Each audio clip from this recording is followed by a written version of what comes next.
Hi, I'm Andy Aledort, and in this edition of In Deep With, we'll be looking at the guitar playing of blues legend Albert King. Albert King was born April 25th, 1923, and he died December 21st, 1992.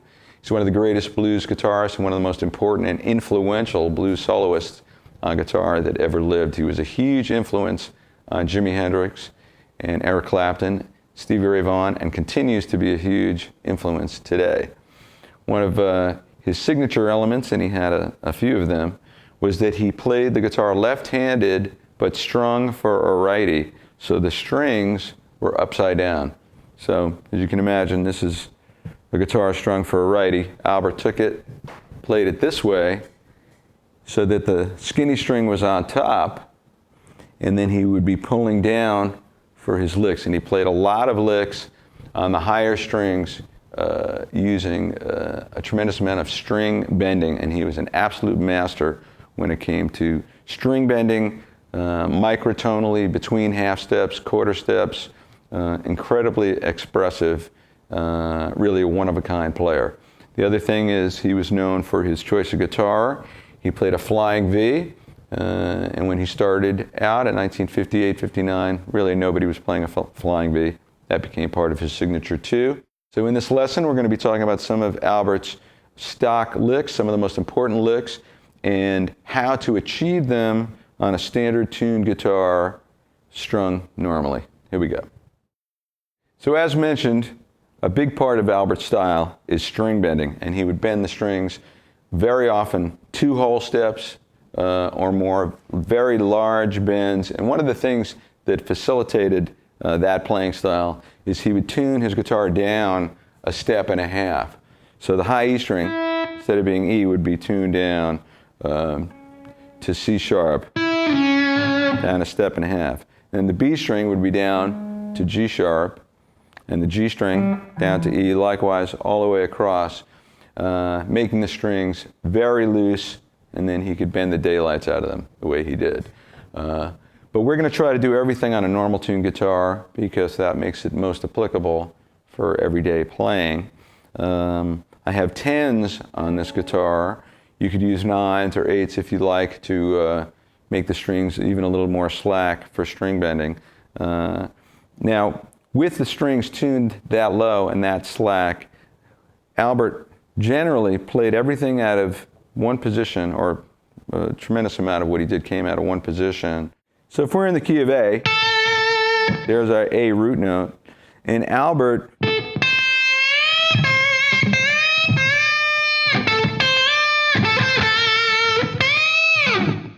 he would play whole, long, evolved, complex melodies, all from a single fretted note and bending at different amounts.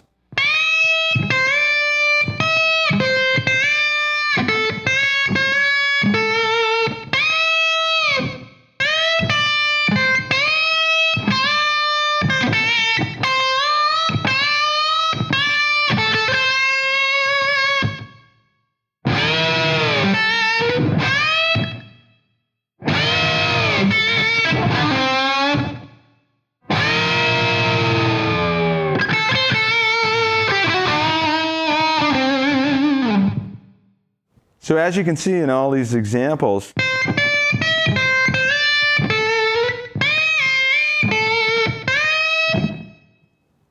I'm creating the melodies just as Albert did, just all on the high E string, bending different amounts. Like here, I bend up 2 whole steps, and then I release it a whole step,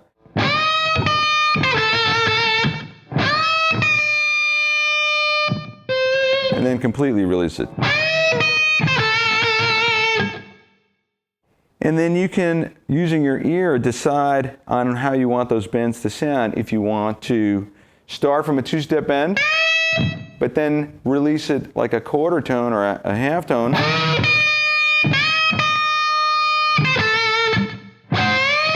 And if you listen to Albert's playing closely, you'll hear all those in-between pitches, which makes the playing very expressive. But it takes a lot of work to get control over that so you're sounding the pitches that you want to sound. Now, because Albert's strings were upside down, the skinny string was over here. For him to make this sound, he would do it like this.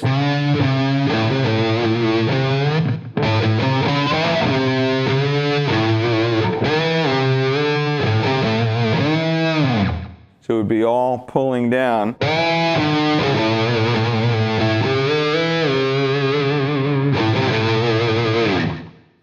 And then, because the strings are upside down, his scales and the shapes were all completely different than if you were to go straight down the scale after.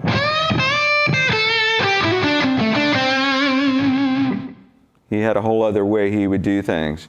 So because of the difference in the tuning and the way the strings are, it makes emulating Albert's style on a standard tuned guitar and a standard strung guitar difficult, and poses different problems that you might not face when emulating a guitar player that plays in a normal way. The cool thing about that is there's a variety of ways to get around it and approach it and try to recreate those sounds. Stevie Ray Vaughan is a great example of someone that would recreate Albert's licks, but he played a lot of those licks in a more traditional way of fretting and positions and using his fingers and places on the fretboard. So let's start with dissecting some of those licks and applying them to a more standard way of playing them.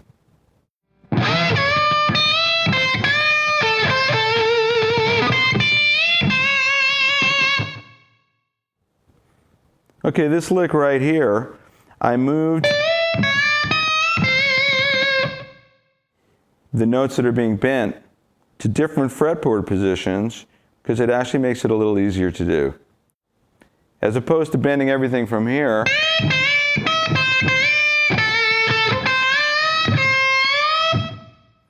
we're going to move that up here.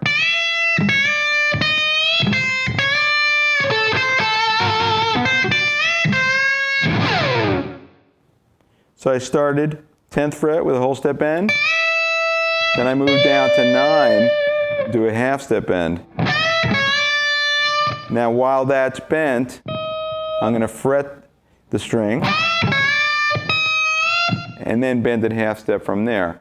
So right away I'm getting all these different increments of bend, and it makes the melody sound that much more expressive.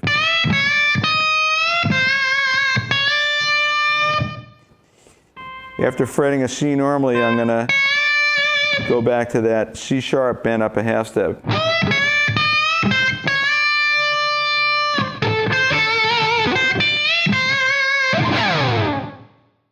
So if you're trying to play something like this,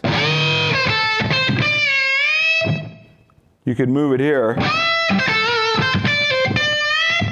and it's easier to do.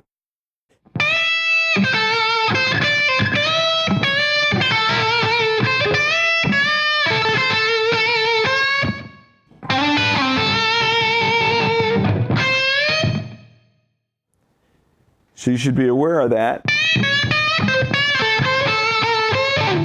you can take those bends and move them to different parts of the fretboard and get the same sound. So let's now move that concept of getting all those notes and a whole melody from one fretted note. We're going to move that over to the B string and play some of the same licks.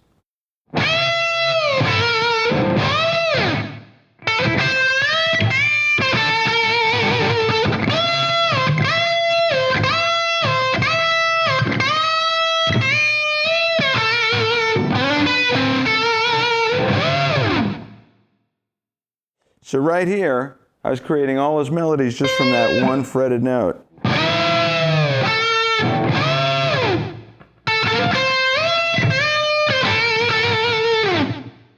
So I started with another technique of Albert's where instead of just fretting the one string and bending the one string, I catch the G string under the fingertip.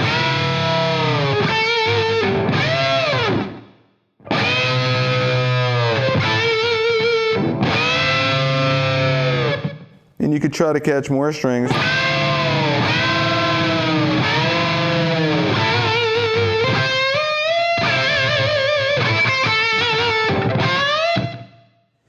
So you need to practice from this one fretted note, all those different increments of bend. You start with a two-step bend, and you can check it by fretting the note first. Step and a half. Whole step. Half step. And as you can see, I'm adding vibrato to each one of those bends. Unbent. So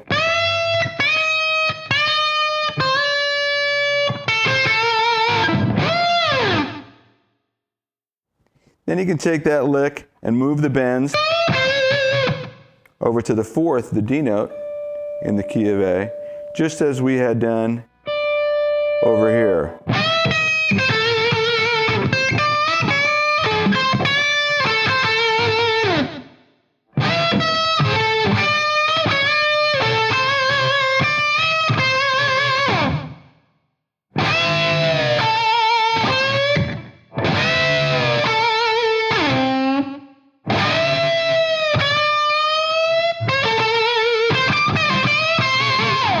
So right here, it's another cool thing to do. After bending the fourth to the fifth, I bend the major third C sharp up a half step to D, but then I continue the bend all the way back up to the fifth.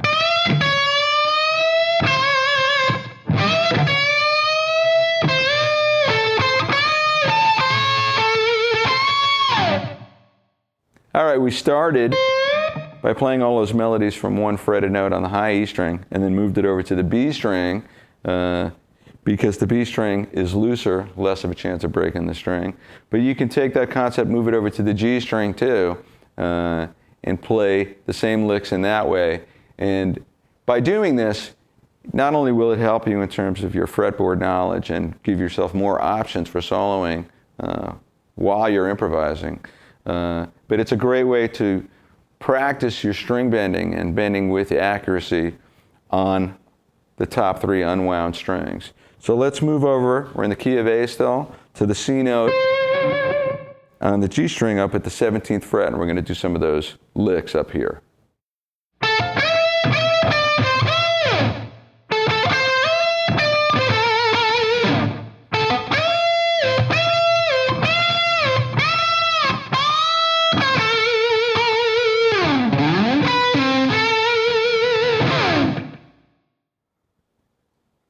All right, so I'm doing all those bends from 17th fret of the G string, that minor third.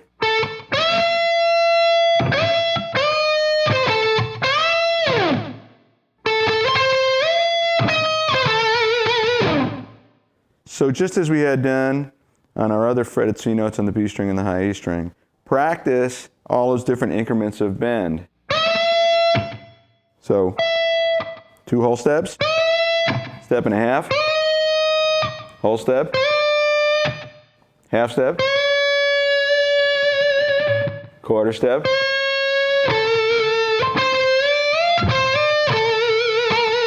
and then I ended another stock Albert lick where we're gliding up to the 4th D against the 9th and minor third against the root note. All right, let me show you a couple more stock Albert King licks as applied to standard tune guitar. Here we go.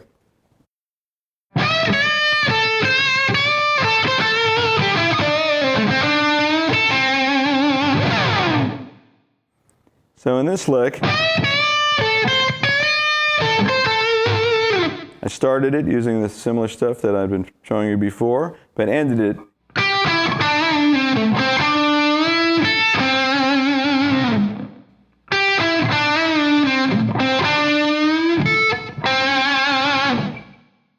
so, playing the flat 7 to the 5th, G to E, and then we're going to bend with the index finger, whole step and release, and then slide down.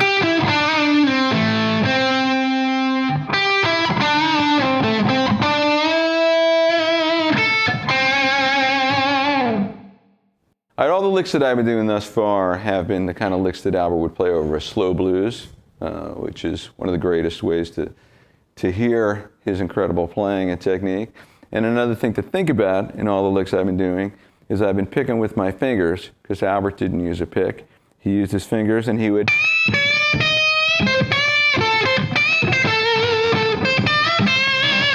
and he mostly used his thumb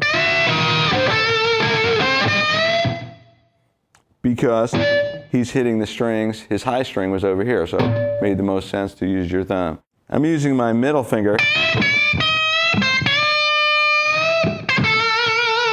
in conjunction with the thumb, so I can snap the string, snap the string against the fretboard, and get a really expressive sound. All right, for a change of pace, let's wrap up over a straight groove, like a medium tempo straight rocker, along the lines of what you hear Albert play on classic tracks like Killing Floor, Wrapped Up in Love Again, and we're going to move down to the key of G. Here we go.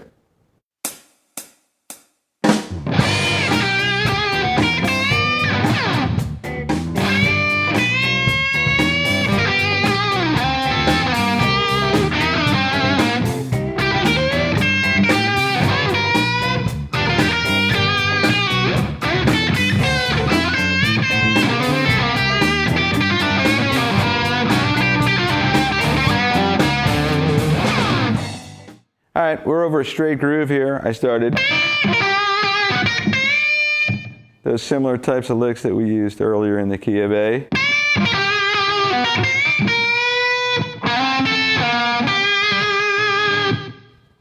And then I use that as our little connecting phrase to get to the 4 chord. And then,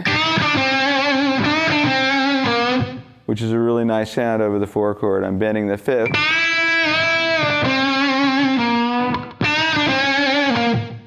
Up to the major 6th, and then landing on the 4th. Now, one thing to remember, so many of the licks that Albert plays really come out of minor pentatonic, where you're just using root, minor 3rd, 4th, 5th, and flat 7th. And then you have those little increments in between, like the flat 5 or bending to the major 3rd. So when he would throw in the 6th, it really stands out.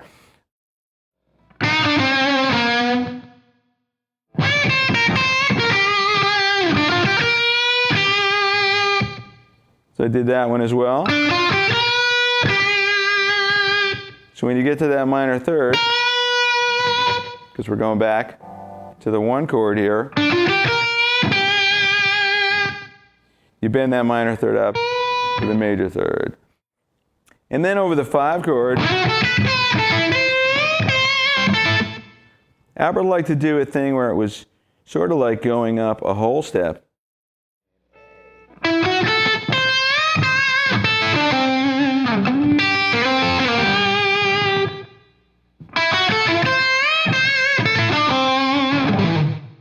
But what it really is, here's the 5, it's a D note. It's like using the notes of D major pentatonic, or the major pentatonic based on the 5th.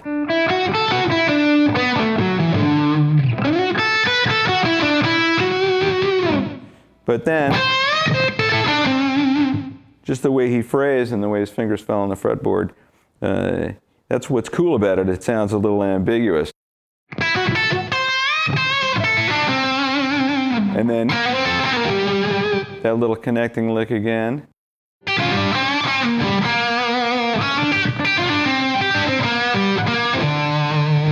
And then all those licks at the end, these are all classic Albert King licks. So again, coming down from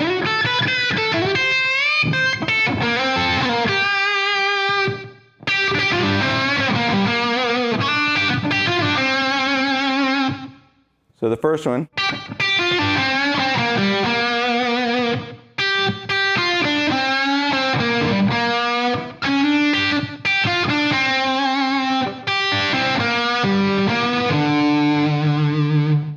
to the last 2 licks coming straight down, and then